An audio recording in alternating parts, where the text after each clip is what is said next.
Welcome to the Appalachian Heritage Woodshop, woodworking with an Appalachian flair.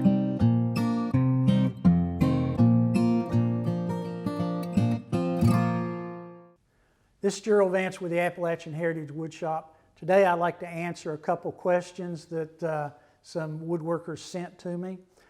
Two questions, and they're fairly common. One question was, what is the most common non-woodworking tool you use in the shop? And the other question was, what item in your shop do you have that most woodworkers would not have in their shop? These are pretty similar, so I'm going to answer both of those questions today. The first answer would be tape. Now, I have a variety of tape that I keep on a shelf, and I use them for a lot of different things. One of the items that I use the tape for is to protect a finish. Here you can see I've got to do a repair on a rifle stock, and of course it's already got the finish on it. So by putting a little bit of tape over this, then I can safely clamp this and it will not mar the finish. So anytime you want to protect a finish from wood scratches, whether you be putting it in some type of a clamp or in a vise or anything like that, then tape is one of your better options, and I like painter's tape for that. I also use it to stop the wood from splintering when I'm using machinery. Of course, most people are aware of the common shop tip of putting painter's tape on sheet goods, and then when you make your cut, if you pull the tape off towards the cut, then you will not have any splinters on the sheet goods. So any wood, whether it be sheet goods or hardwood or softwood, if you don't want it to splinter or anything like that, then you can put the tape on it, make your cut, and then pull the tape off. So the tape will stop the grain from splintering. I would say the most common thing I use tape for in the shop is shims. Anytime I need a very, very small thickness in order to get the proper cut or the proper height or something like that, then I use tape. A good example would be, recently I had to cut a piece just barely out of square, and rather than alter my panel cutting, I just put a piece of tape on it here, and the thickness of the tape was enough to throw it out of square to get the exact cut that I need. So I use tape a lot for shims when I go to make a cut or to get a certain height or a certain angle if it's just a minor amount. And if you have a variety of tape, then you have a variety of thickness. So the shim can be based on the thickness of the tape. Another common use for tape is to hold items. And most people use double-sided tape.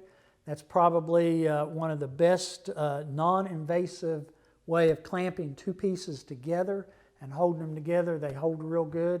I use it on the lathe, on the router table, bandsaw, a lot of different places. I'll double stick two pieces together, and then it gives me a non-invasive way of holding two pieces together so I can do my machining or handwork or whatever it is I need to do.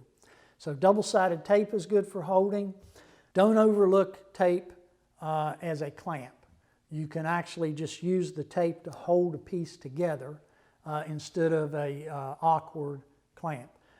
Probably the most common use for that would be when I need to cut a contour on a piece on the bandsaw.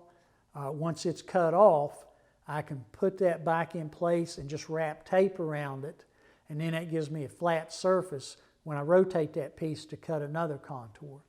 So tape is a good way of clamping or holding something that is non-invasive and it's not awkward, and it's a good way of getting an extra hand when you need to hold stuff. So tape is a good way of clamping or holding things. Another use for tape is to create a dam. When you need to build up a piece above a surface, whether it be for epoxy or for applying a finish or anything like that, you can put a piece of tape there, and then when you put your finish or your epoxy on, it'll go over to the tape and stop. And that'll be slightly above the finish, and after it dries, pull the tape off, and then you can feather it in, blend it in, and it does good that way. So a dam can be created with the tape very easily, and of course the different types of tape and different thicknesses will give you a different height.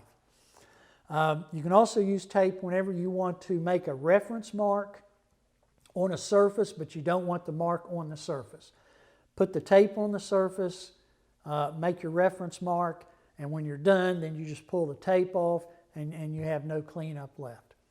If you're concerned about any of the residue from the tape, then you can use a cleaning solution like an alcohol or something to just remove any of the residue adhesive that is there. So tape is a very valuable non-woodworking tool that I use in the shop very frequently. So the other item that I use in the shop, most people would not consider a tool, is carpet. Now I get carpet remnants from a local business, literally what they are throwing in the dumpster, so I get it at no cost. And I use it for a surface. I roll it out on my workbench, and it will protect the piece that I'm working on. Now, it will protect the finish if it's already got a finish on it, but the thing that I use it most for is for sanding. If I'm doing the final sanding, and I sand one side and turn it over, if I lay the side that I just sanded on the workbench and then sand the other side, then I've created scratches on the side I just finished sanding. So if you use carpet scrap, then you won't be creating any scratches. So anytime you're doing handwork or sanding and you don't want to scratch a surface, whether it's finished or unfinished, carpet scraps are the best option. So these two items, tape and carpet scraps, are valuable in your woodworking shop, and they will help you create a better product and a better finish. This is Jerill Vance with the Appalachian Heritage Woodshop reminding you, be proud of your Appalachian heritage.